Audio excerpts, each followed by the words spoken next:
Great. Let's begin with a short meditation for a few minutes.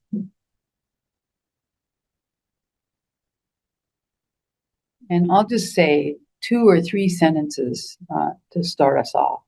And then we'll go into silence and I'll ring a bell.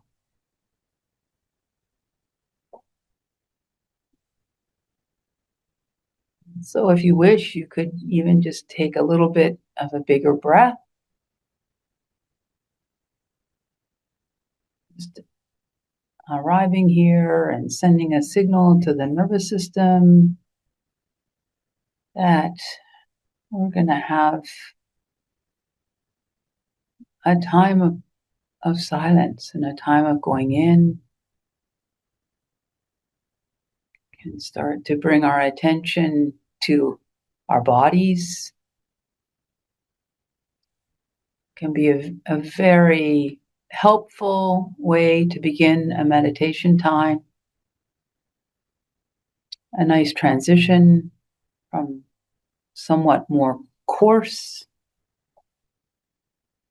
input. Feel your feet on the floor, your sit bones on the chair.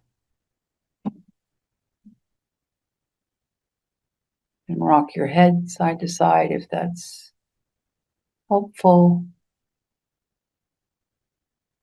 Become aware of your hands. So many nerve endings in our hands.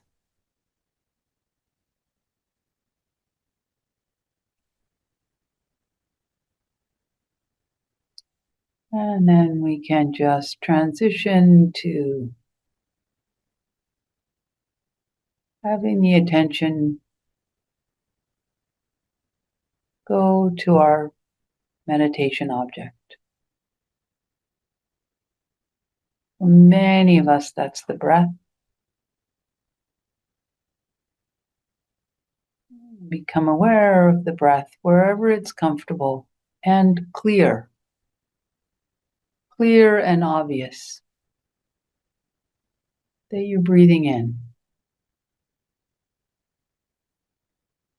And then you're breathing out.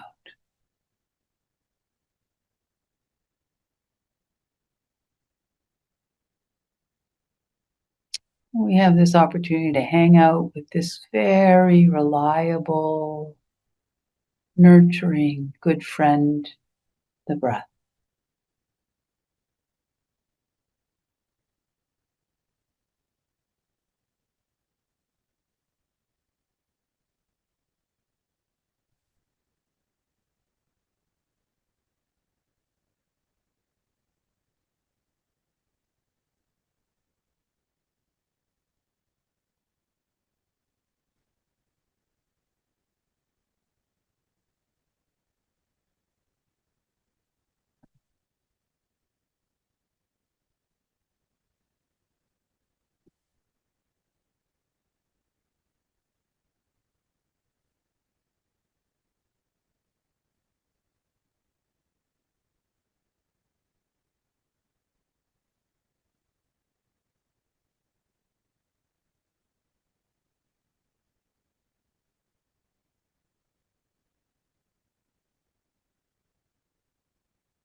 The title of the talk this evening is Cultivating a Beautiful Mind. The Buddha talked a lot about having a beautiful mind, and from his own personal experience, he was adamant that it was worthwhile, that having a beautiful mind led to having a beautiful life, led to beautiful results. And that's what we're going to talk about this evening, this beautiful mind. What is that, and how do we do it? And I want to start by talking about the fact that the mind moves very, very fast, like so fast, faster than we realize. And we've all had experiences where, have you had this experience where someone completely surprised you and you realize how fast the mind goes? Boom. The mind goes very, very, very fast. And second, the mind can only do one thing at a time. And so this whole fad, this whole push for multitasking it's false. The mind, we can be doing 2 or 3 tasks at the same in the same period, but the mind is always switching back and forth from one thing to the other, from one thing to the other. It cannot do 2 things at the exact same nanosecond. And so actually all the research shows that multitasking actually slows you down. You're less efficient. And it is a misnomer. And neuroscience shows us this. And neuroscience also shows us how fast the mind goes and makes choices and processes input very, very, very fast. The third point doesn't come from neuroscience, not yet, but maybe one day. This comes directly from the Buddha, and that is, yes, the mind moves fast, the mind can only do one thing at a time, and that one thing falls into 2 categories. It's either kusala or akusala. And kusala is a Pali word and often gets translated as wholesome or skillful. We could also translate it as beautiful. So the mind is moving very, very fast. It's only doing one thing at a time, and that one thing is either kusala, wholesome, skillful, beneficial, beautiful, good, or unskillful, unwholesome, akusala, not beautiful.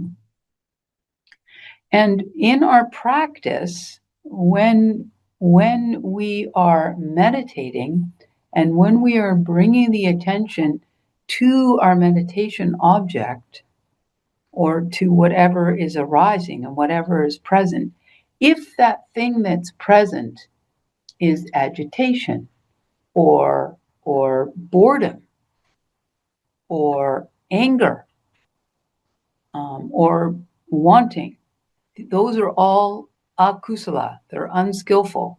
But if we are bringing mindfulness to it and bringing our attention to it, and not in the same flavor, not in the same tone, we're not responding to the boredom with more boredom. If we're actually getting curious about it and paying attention to it, what we are doing is we are interrupting the akusala. We're interrupting over and over and over and over and over again, very, very fast. And this is the power of meditation. The mind goes very fast, and it can only do one thing at a time, and it's either skillful or unskillful. And this this beautiful mind, this wholesome mind.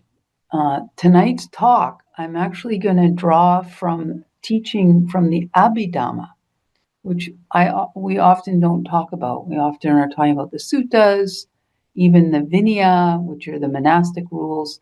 But this is from the third basket of the Buddhist teachings, which is the Abhidhamma.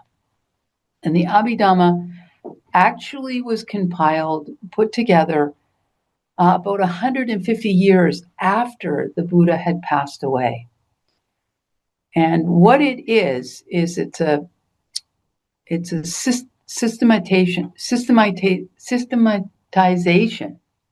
technical systematization of the doctrines that the Buddha laid out in the suttas.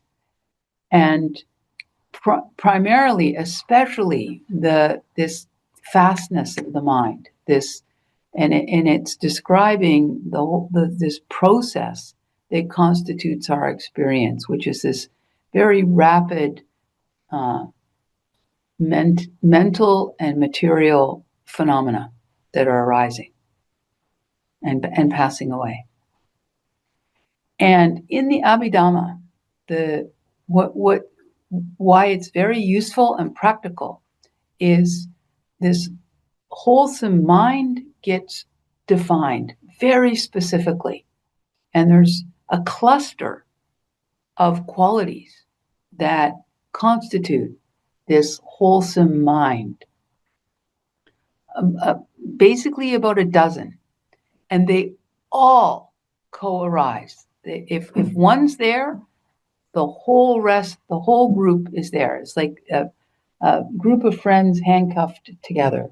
They all come to the party together. And when meditation and the Buddhist teachings, the Dhamma came to the West, there was a tremendous emphasis on mindfulness. And mindfulness is one of this dozen. There are 11, 12 others. It's kind of a baker's dozen, not a dirty dozen, a very clean dozen. And if mindfulness is there, all the rest are there. And how come this is extremely useful is because it increases our tool belt a lot. It increases our palette of we don't always just need to be working on our mindfulness. We don't always need to just be remembering and leading with our mindfulness. We can lean into and we can draw from all of these other qualities. And it's very practical and very useful in our meditation and in our lives, in our speech, in our conversations, in our work life, in our parenting life, to understand, this group of mental factors is what makes up wholesome, skillful. And if one is there, all the rest are there. But they'll be there in varying strengths and varying degrees. So if you're really aware that you are being patient, that's probably what's leading is the non-ill will. That's one of the mental factors. I'll name them. And then I'm just going to talk briefly about them this evening. And hopefully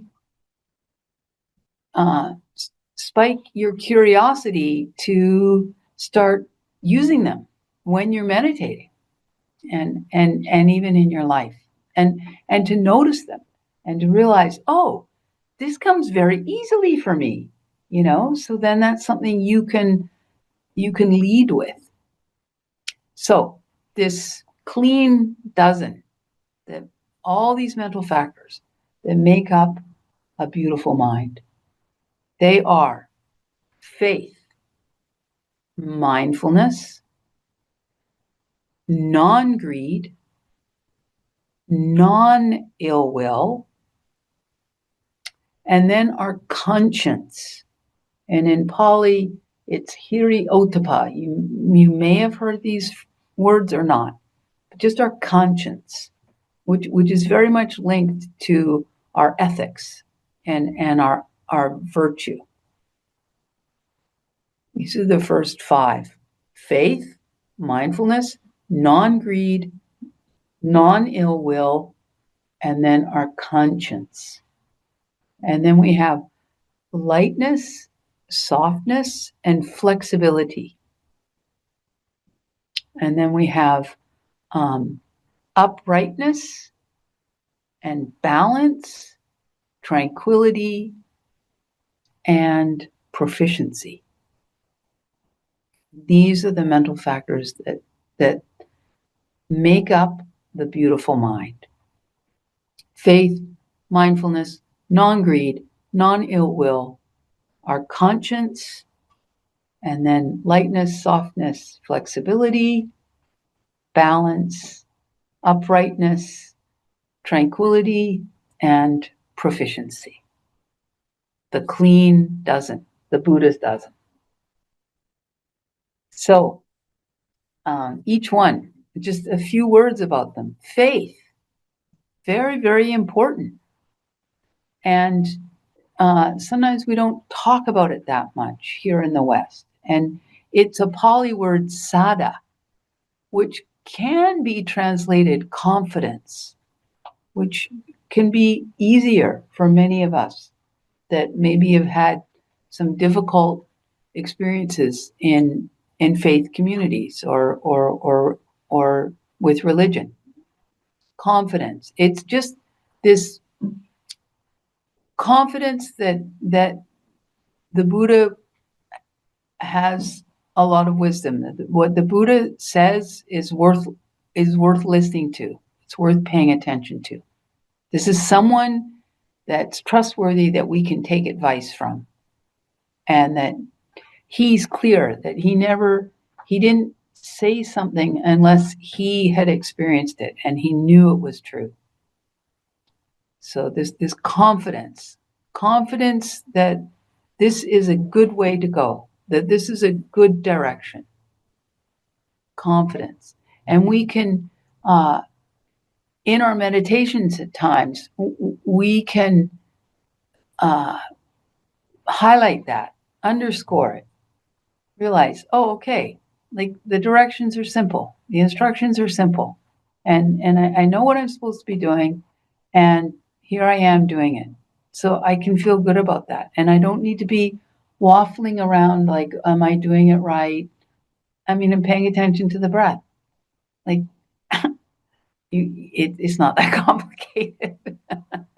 Yeah, if you know you're breathing in, you know you're breathing out, you're definitely doing it right. And you can be confident that this is worthwhile, and it's a great benefit. And so mindfulness actually is this Pali word sati, and it just means memory. It's just remembering what you're doing and why you're doing it, remembering to pay attention to the breath.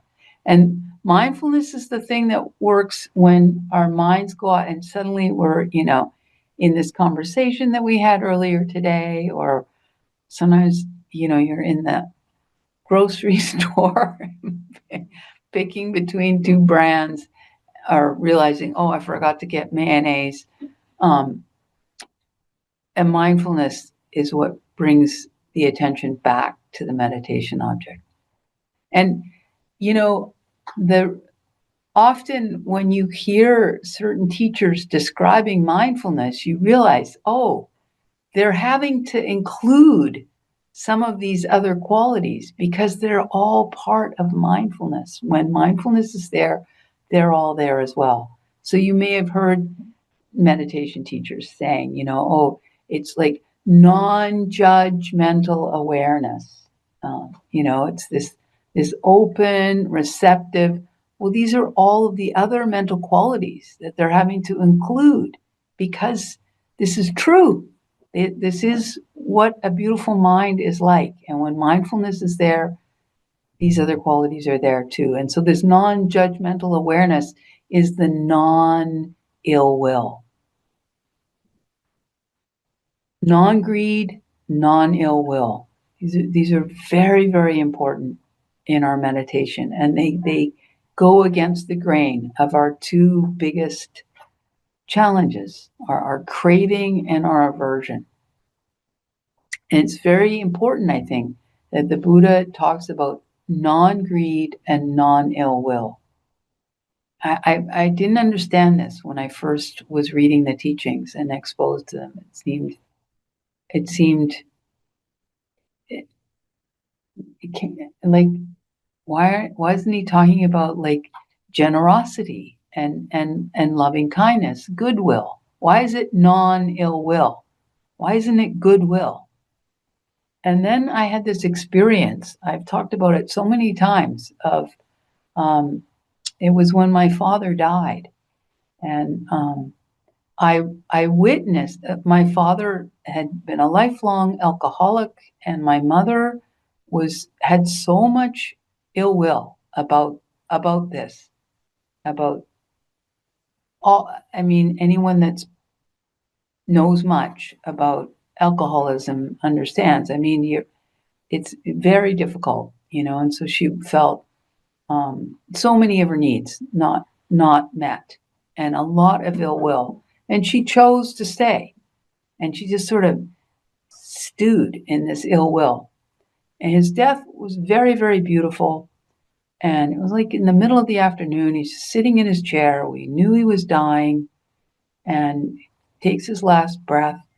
And within minutes, I watched my mother's ill will evaporate. It just died with him. It just was gone. And when I saw non-ill will, when I saw the ill will taken away, it's like, oh, because what was left was very beautiful. The ill will is very, very toxic.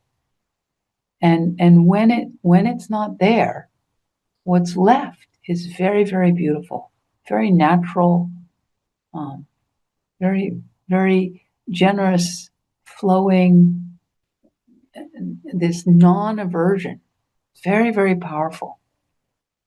And these top four, the faith and the mindfulness, remembering what we're doing and why, having confidence in the Buddha's instructions and the Buddha's life and the Buddha's awakening, the non-greed and the non-ill will, these four are the most important. If you only remember them. And non-greed, this is very important in our meditation. And ways that we can lead with non-greed. One way is to really focus on the completeness of the experience in meditation.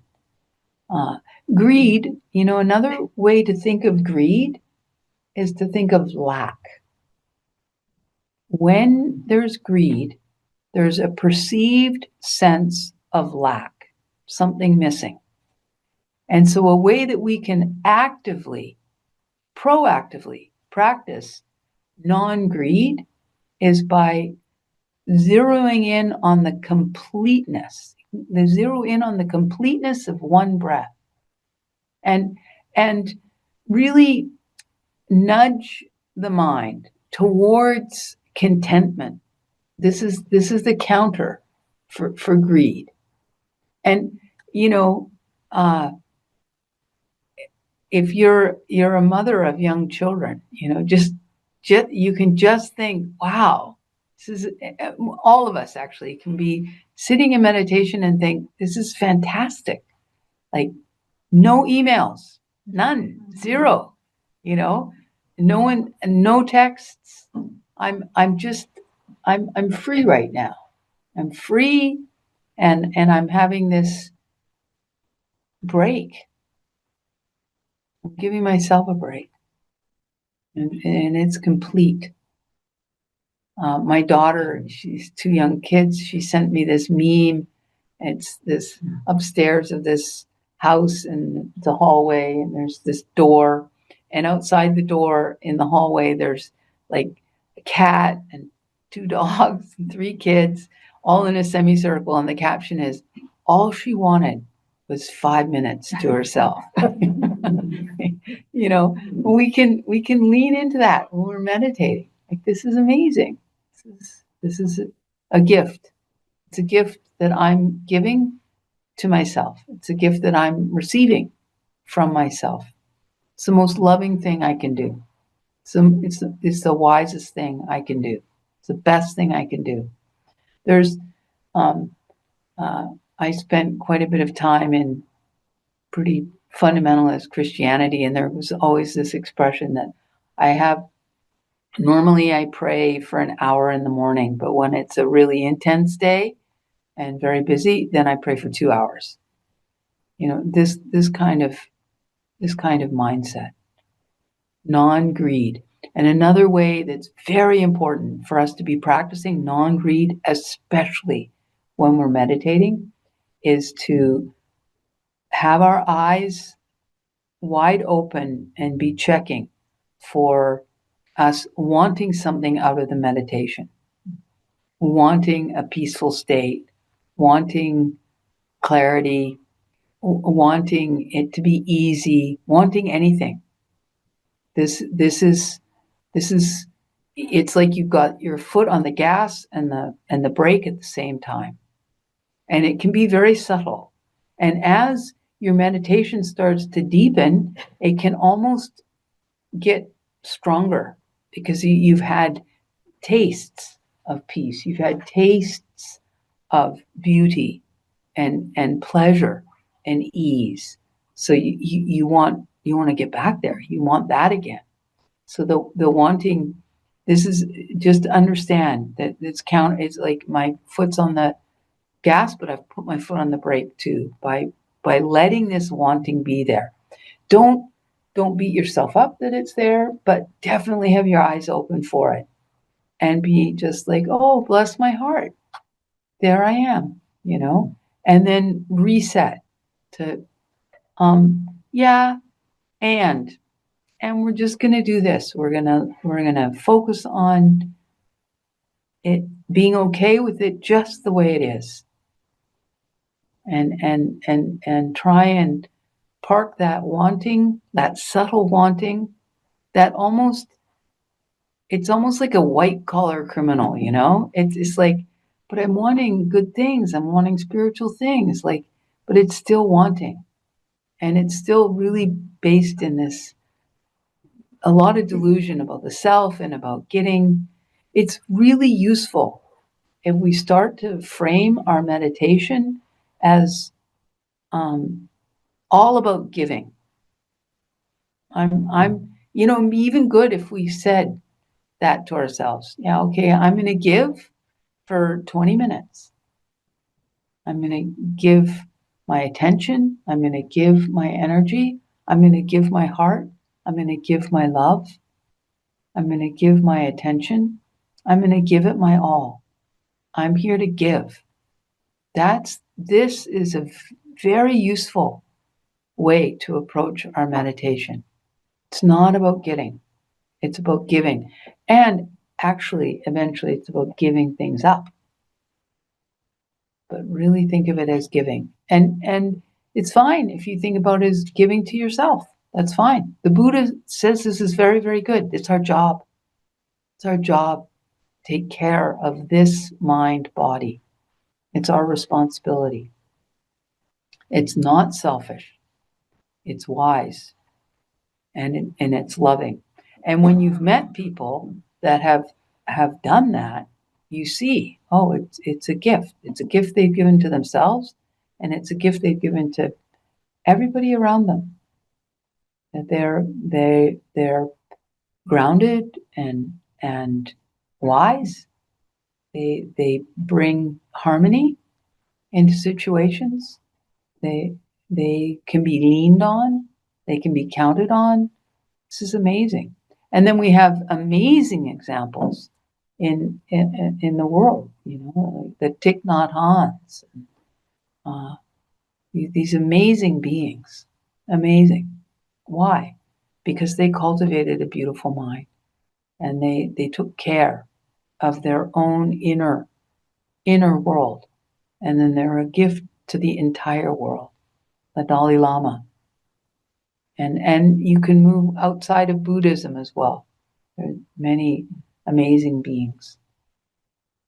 Nelson Mandela, Malala. Can you say her last name? Yousafzai. Thank you, Malala Yousafzai. Yeah, you need to. There's women as well. Yeah.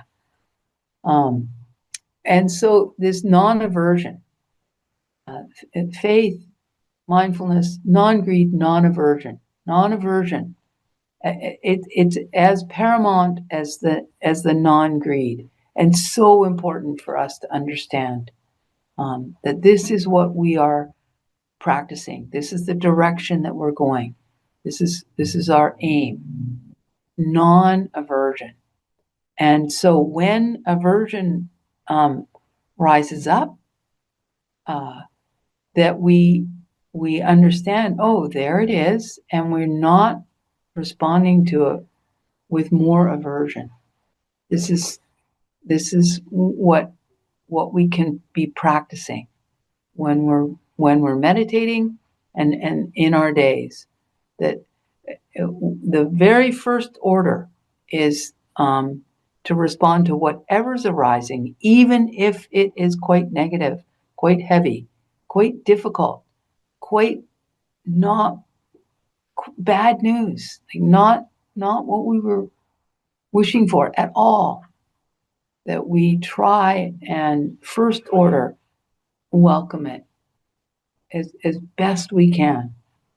And if we initially have more aversion, then somehow we welcome that more aversion.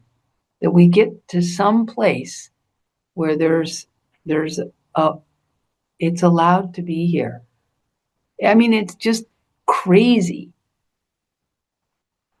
It is here, and somehow we are not allowing it. Like this, like we actually have a say. Do you know what I mean? Like, it's here. I'm upset.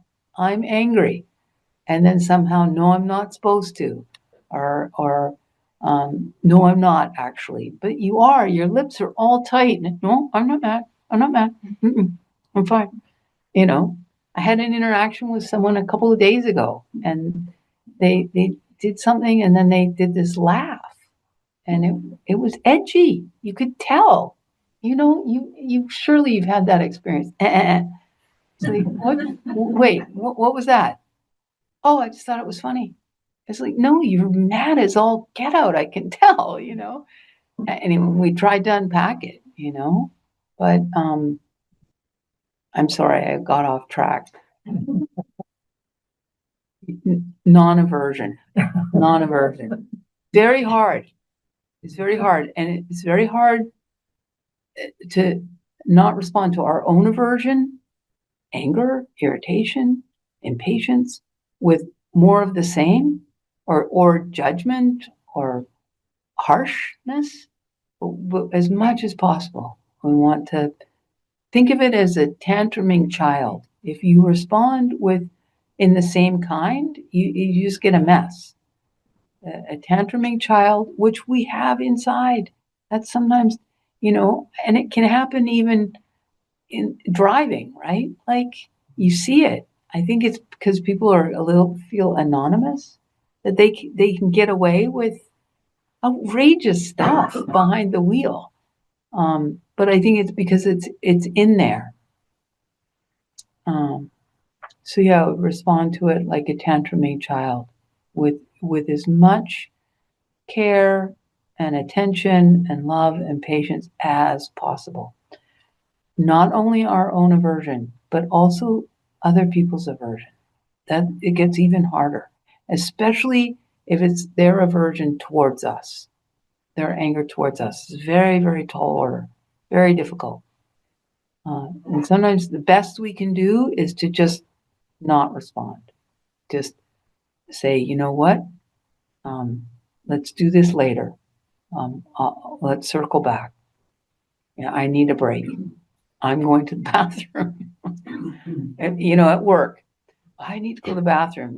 That if it comes down to it, do that. It's skillful. Faith, mindfulness, non-greed, non-aversion. And then our conscience. Very, very important. The Buddha calls the conscience, and he's got two sides to it, sort of this hiri and ottappa. And it's basically the hiri is like looking back a little bit, and the ottappa is looking forward. And our conscience does both. We can reflect back and like, oh, that wasn't completely true what I just said. This is the hiri. And then someone starts to gossip, and your ottappa kicks in. You don't chime in. That's the sort of looking forward. The ottappa is. I had one nun describe the hiri as the rear view mirror, and the ottappa is the windshield in driving. This looking back and looking forward with our conscience. Very, very, very important that we stay connected to our conscience and we listen to it. And we trust it. We trust it. And when we cultivate that kind of relationship with our conscience, it serves us even more, and it gets more sensitive. And the Buddha says that this hiri and this ottappa are the two bright guardians of the world. And if they're not doing their function, that we're no better than jackals and pigs and donkeys and yeah. Our humanity lives here in our conscience, and this is something that we see in the news, right? You see leaders that have seared their conscience. They're not responding to their conscience at all, and it's a sorry state. It's a bad outcome. Very, very important that we stay connected to and trust and pay attention to our conscience. And then this lightness, softness, flexibility. They all come when there's mindfulness, when there's non-greed, when we're being generous, when we're being patient. All these other qualities are there. Lightness, softness, flexibility. And this is mentally, in the mind, and in the body. And you think about the opposite, and you can tell, oh yeah, that's not wholesome. Heavy, hard, stiff, and rigid. And we can think about, we've probably all met some people that are like that. They're they're rigid, they're fixed, they're set. There isn't this expansive, spacious. There isn't this workable flexibility. So this is when the mind is wholesome, when the mind is beautiful, it has these qualities. There's an openness and a malleability. This is a word that's often in the suttas describing the mind as it becomes more and more pure, becomes malleable, workable. Lightness, softness, flexibility. And then uprightness. And that I don't know if you know the Metta Sutta, but the Buddha talks about the Pali word is uju, and the Pali word for softness is mudu, and uju. It's a hard line in the sutta to chant uju muju, su muju. It took me a long time to memorize it. Uprightness. That there, this sense of alignment and this sense of integrity, and again, you can see it in the mind and in the body. This, standing tall, your shoulders back and your head high, because it's connected to the conscience. When our conscience is clean and clear, and that doesn't mean that we haven't uh, made mistakes. We haven't, done things that are unskillful. We all have, but we've we've looked at it, and we're ready to admit it, and we're ready to make amends, and we're ready to make a repair. That's the best you can do. And then there's this uprightness, that you feel like I've tried my hardest. I've done my best. Uprightness. And then balance. Balance. The very, very first teaching the Buddha ever gave, before he talked about the Four Noble Truths with the Eightfold Noble Path, very first thing out of his mouth said he had found the middle way between these two extremes. And this quality of balance is, you almost can't say how important it is. And when someone eventually experiences very deep states of meditation, this is one of the hallmark qualities that everything finally comes into balance. This balance between effort and ease, to find the middle way. This balance between energy and tranquility, energy and calm. This balance between faith and wisdom. We can't have too much faith. It slides into superstition, and you can't have too much wisdom without some faith. It gets too intellectual and too narrow. In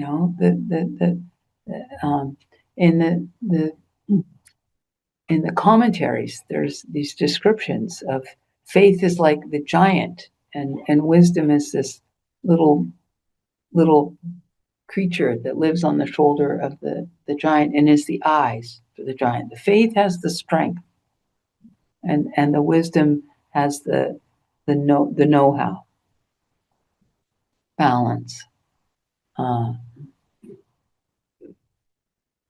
And this is something that we all need in our everyday life. Balance between socialization and solitude. Balance between activity and rest. Balance between productivity and passive, active, passive. I think so many ways that we want to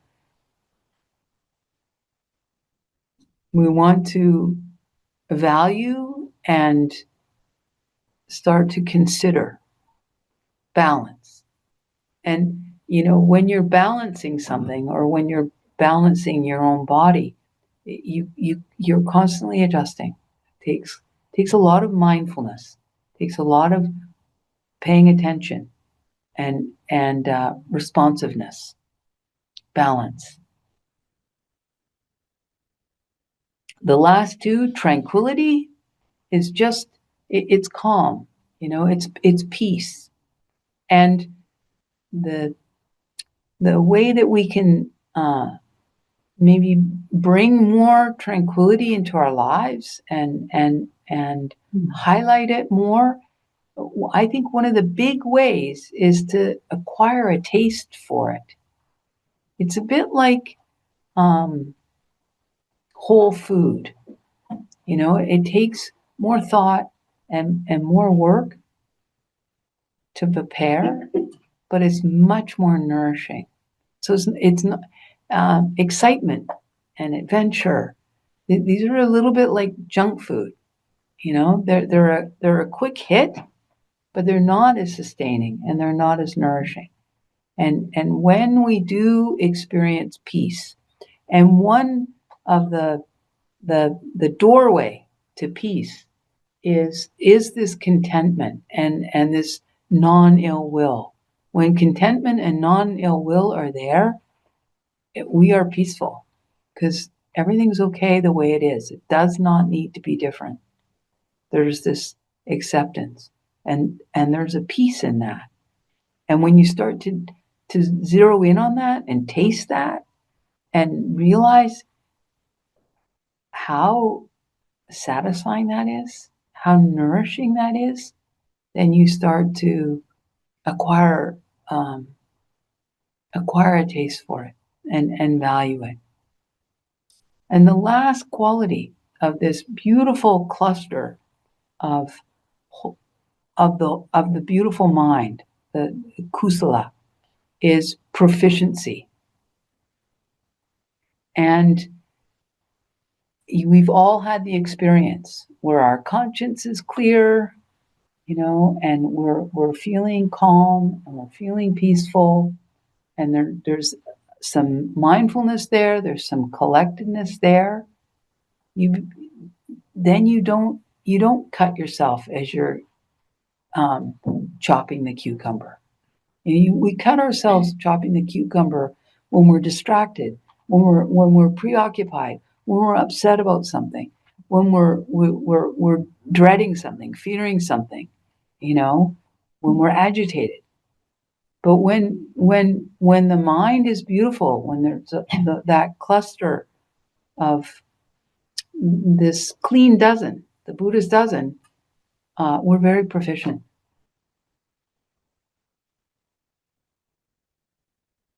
And can feel our capability and our competency. And these all come together. And the Buddha says, when we're heading when we're setting our sights in this direction, there's a phrase in the suttas that we have not lived our lives in vain. So, and this again leads to this, feeds back into this faith, into this confidence. This is right. This is right. This is good. This is worthwhile. This is worthy of giving my heart to. So I'll end there, and I'd love to have any comments or questions, stories, anything. Totally. 100%. Yeah.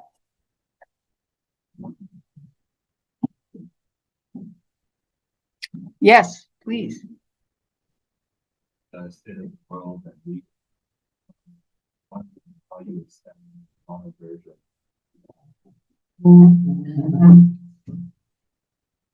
I think the very first thing, so the question is, I mentioned, it's obvious that many leaders are not in good relationship with their own conscience. And the question is, how do you extend non-aversion to those people and to those situations? And I think the very, very first thing that it's extremely important for each of us to do is to extend that care and that non-aversion to ourselves and to our own fear, our own sense of lack of safety, lack of control. It's scary. I think that this is very useful that we are attending here. And then I think a second thing is to try to get a little bit of context, a bigger picture.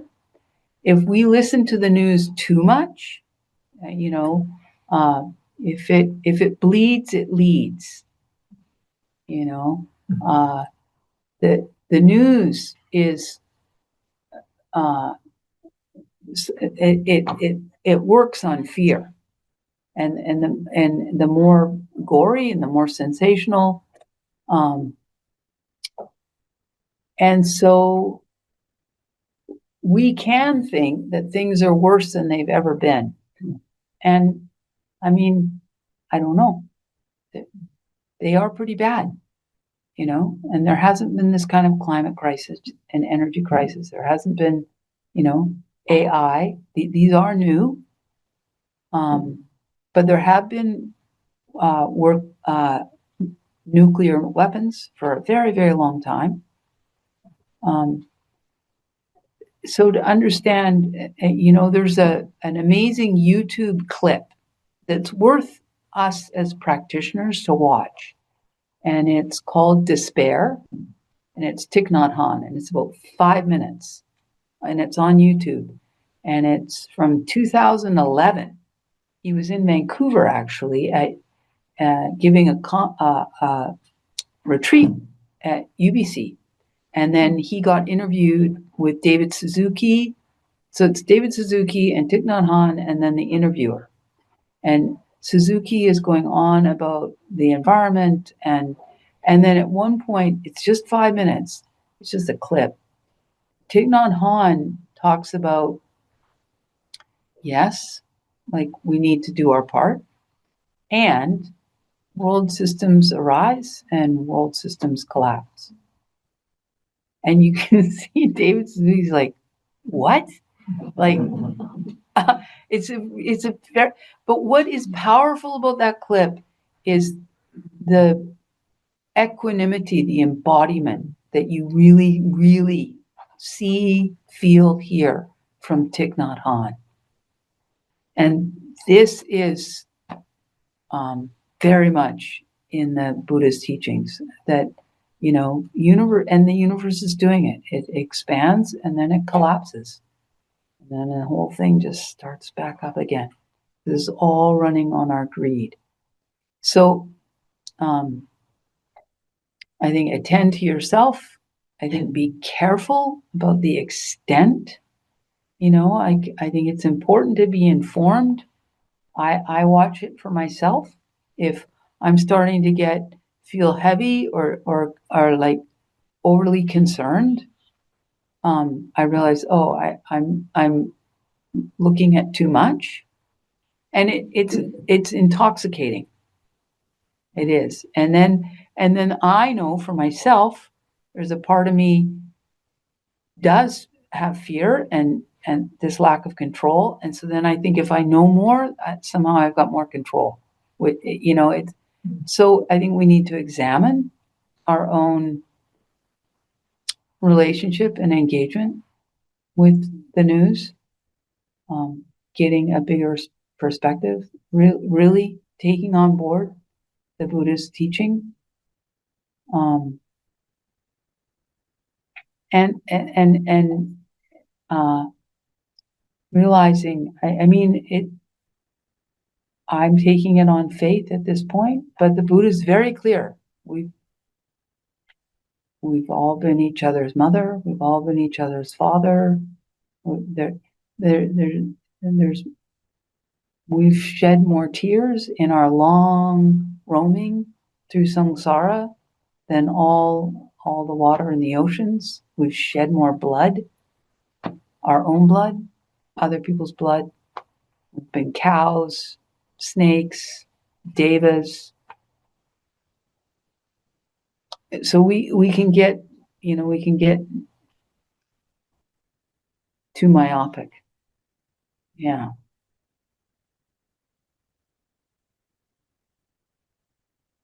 And just understanding everything is causes and conditions, and people can do such incredible harm, but it's coming from terrible ignorance. Terrible. Yeah. That's the way I deal with it. It's very much with the Buddha's teachings. Yeah.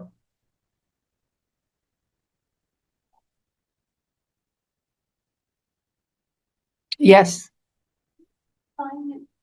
the times to speak on some of these teachings in more secular settings? Like I noticed your hesitation around faith and confidence. And so do you feel like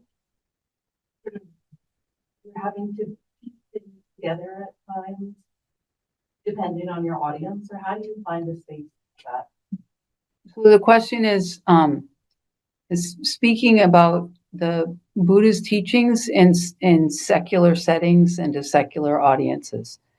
And the questioner commented specifically about my little, faith. Oh, and sort of segueing into this word that's way more comfortable for all of us scientific-y people that, don't believe in leprechauns.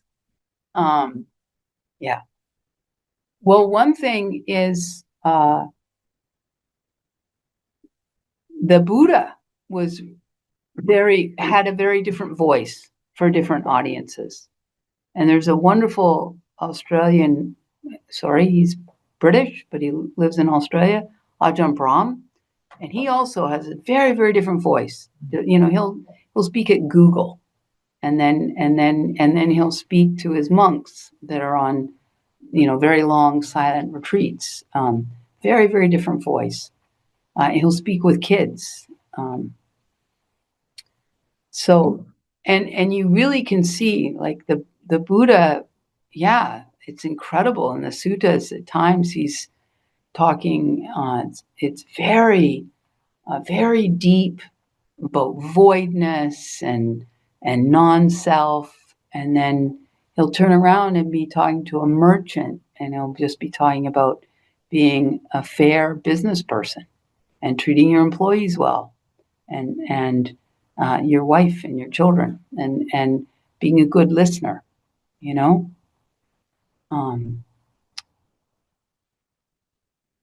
And for your question, I actually do think that for me, the bigger picture has been so helpful. And that clip of Thich Nhat Hanh.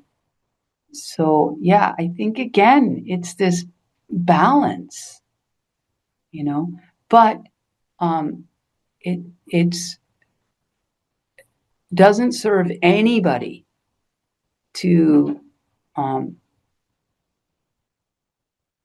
act like those teachings aren't there about rebirth and about karma, about deva realms. At the same time, you can try to meet people where they are. And there's a wonderful monk, Ajahn Jeff, Bhikkhu Tenisaro. He talks to people like, just proposes taking things as working hypothesis, Yeah. Does that answer your question? Yeah. Yeah. And I think in particular, I'm a bhikkhuni, I'm a nun. So yeah, I feel in particular that I want to share things that are in the suttas. Yeah. At the same time, I don't want to ram it down anyone's throat or the Buddha was really clear. Like you can there's so much value in his teachings to just live a better life, to even just be a better partner. Like these are all very worthwhile, legit. Yeah. Ayya. I won't need to repeat this one, right? No, we're close enough. Great talk. I want you to, if you can, address the practicality of kusala. It's one thing to list the 12 qualities, but it's very difficult for us to will ourselves to act in a skillful way because we all have a sense of self, ego, identity. We all are trying to deal with our woundings that are present moment to moment that limit our capacity to act skillfully. So I wondered if you could address that major factor that prevents us from acting with kusala. How do we deal with our sense of inadequacy, incompleteness, deficiency that says me first rather than you first? Well, the Buddha says it is me first. I mean, if you don't take care of yourself, Phil, who's going to do it? Seriously. Yeah. There's a really important sutta, the Acrobat Sutta. And there's these two acrobats. And the first acrobat says, yeah, okay. And they have this act that they're doing together, right? Like a trapeze type thing. And it's not actually that, but and the one acrobat says, okay, I'll watch out for you and you watch out for me, and then it'll be great. And our act will be successful and we'll get lots of money. And the second acrobat's like, no, I'll watch out for me, you watch out for you, and then it's going to work. And the Buddha is very clear that the second acrobat is right. And the Buddha goes on, if you actually are doing your job well and really looking out for yourself, that's how I do look out for you.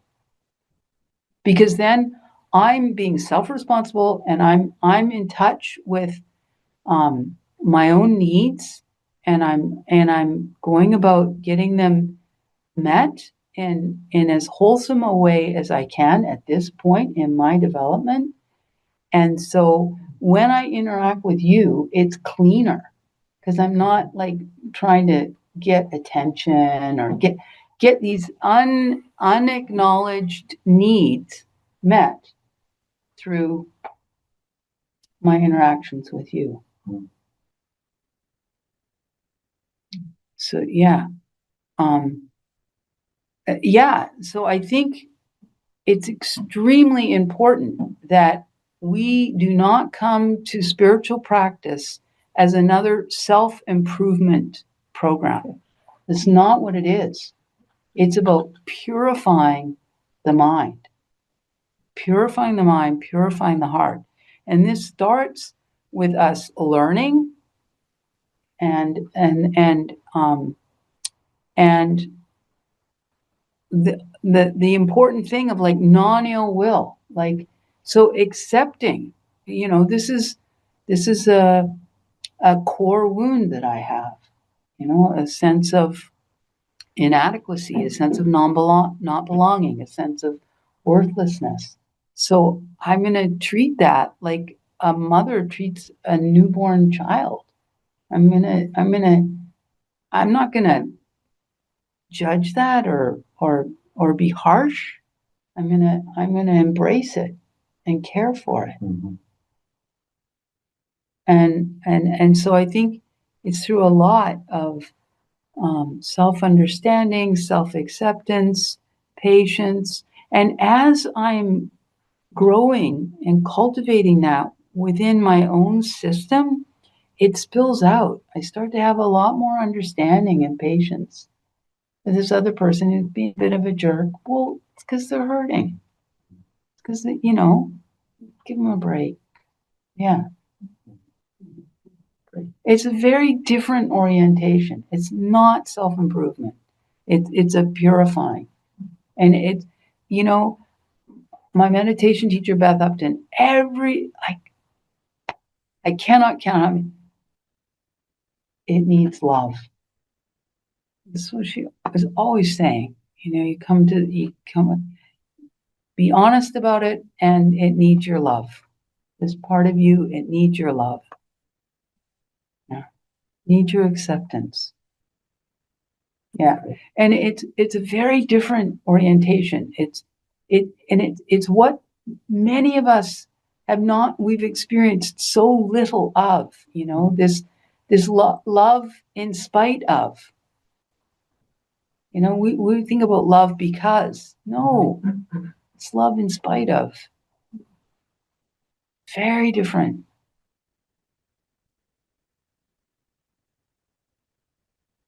And we love it because that's what it needs.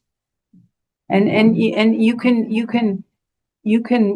work with any imagery that helps, if for some people it would be just think of a wilting plant, for some people their heart just it needs water, like, or a scared cat or whatever. Or for me it's always a baby, but that doesn't work for some people. So that it'd be a stuffy, it'd be whatever, a messy desk needs ordering, whatever really it's like really natural for you, really, really natural for your heart to open and respond, and you want to care. Yeah.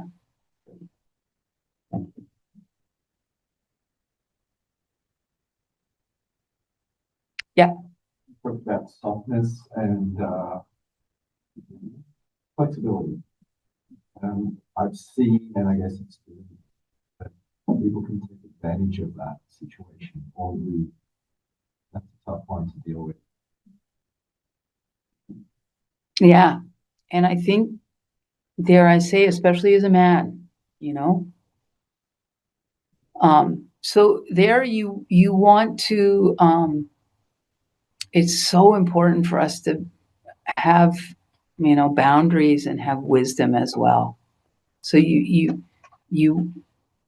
can't just be soft,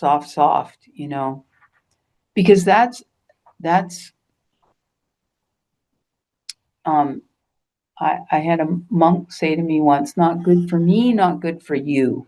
And that was very helpful for me, that when you're being soft, and you do have the experience of someone um,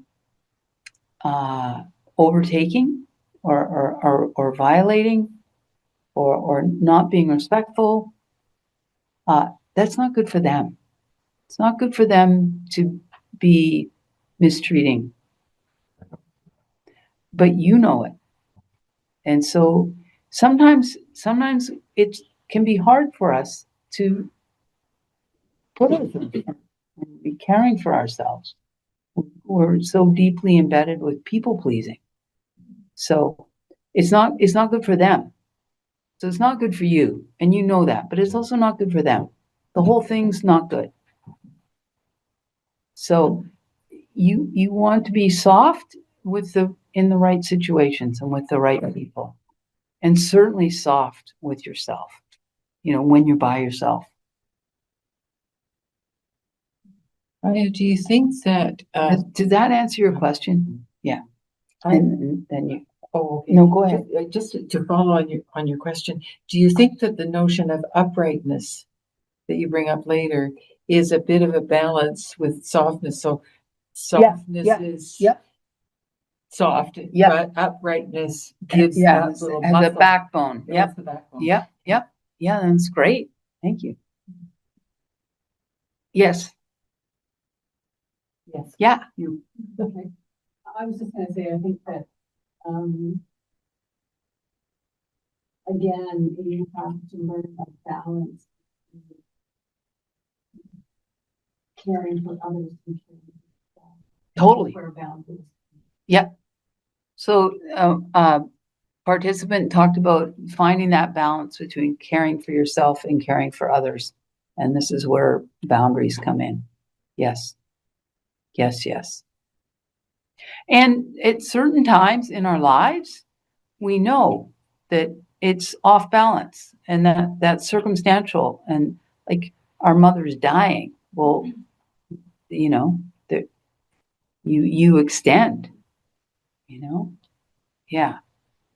Or you're writing a thesis, you retract, and you're doing very little care for your family. You're not even connected with certain people because it's this circumstance. Yeah. Right, Hassani? Just finished your thesis. Tall Paul. I might have answered this question in very other answers you've given, but I'm intrigued that you seem to have made the decision, at least from what we heard, that you were thinking of becoming a monastic, but your life circumstances didn't allow it. But you were practicing as a layperson, just like all of us in here. And although you've touched on it sort of as we've gone through questions and answers, I wonder if there is some more sort of targeted or specific comments you might want to give about the life of a layperson that's quite serious about this practice. And just, how you do it, what touchstones you have, sort of the ebb and the flow, which I know a lot of people like myself that have practiced for quite a while, the ebb and the flow of practice, and you're never quite sure, sort of, yes, there's another ebb and flow, but you're never quite sure how to sort of manage your way through that. You're just sort of, just sort of waiting to see which way it's going to go, sort of thing. So if you could comment maybe just on your experience and what you could offer someone practicing it later. So the question's about being serious about the Dhamma in lay life. Very, very possible and doable. Yeah. And I think at one thing that can happen when you're in lay life and you're getting more and more serious about your meditation is that some things drop away a little bit, or they become a little bit less enticing and interesting, and your life can get a little bit simpler. This is common, and you maybe want to spend more time meditating. I know lay practitioners that then begin to meditate in the morning and in the evening. That can be extremely beneficial. You definitely want to see about going on retreat. And sometimes that gets really expensive. So you can do things like go to Birkin. You can sign up for a week, and this can be very, very supportive. It's driving distance from us here in Calgary. We have 3-day weekend retreats at the monastery. We have one on January 23rd, and barely anyone signed up. So, and you can sometimes just come for a day of those 3-day retreats or 2 days. We have moon days at the monastery, and you can come for a moon day and meditate for part or all of the day, and that's every couple weeks, and that's on the website. There's I know people that have sort of buddied up with another practitioner that they resonate with and have, just some accountability. Like, oh, I'm working on this, I'm trying to not, I'm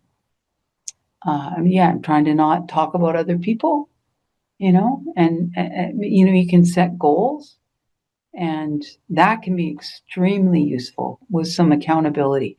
I've been attending this group recently online with my meditation teacher, and we end with accountability, and we're put in these little breakout rooms, and the group will usually be about like maybe 25 people, and then when it gets to accountability, you see people like exiting, like about 5 people drop off, but then you go into these breakout groups. Yeah, and it's been great. Mine this week is no YouTube, 0, because I was doing too much and down the AI, like yeah. So yeah, is that some ideas? Yeah.